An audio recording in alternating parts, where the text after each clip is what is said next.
If you want to keep the sides of your truck clean without needing to invest in big, gaudy mud flaps, grab this set of No-Drill Digital Mudflaps from our friends over at WeatherTech.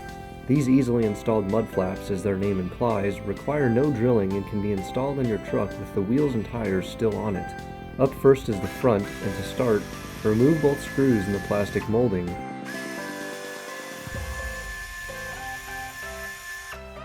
Set the new mud flap in place and loosely tighten the 2 screws.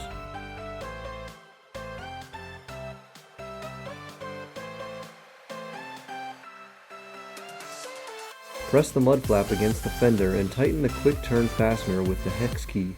Once the quick turn fastener is tightened, tighten the 2 body panel screws to finish up the front install.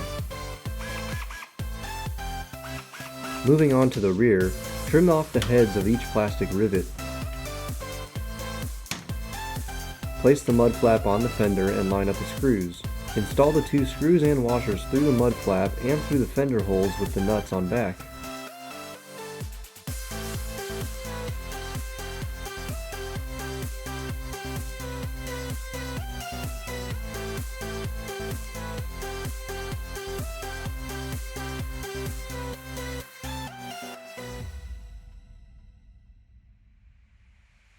Lastly, tighten the quick turn fastener to the locked position to finish up installing the rear.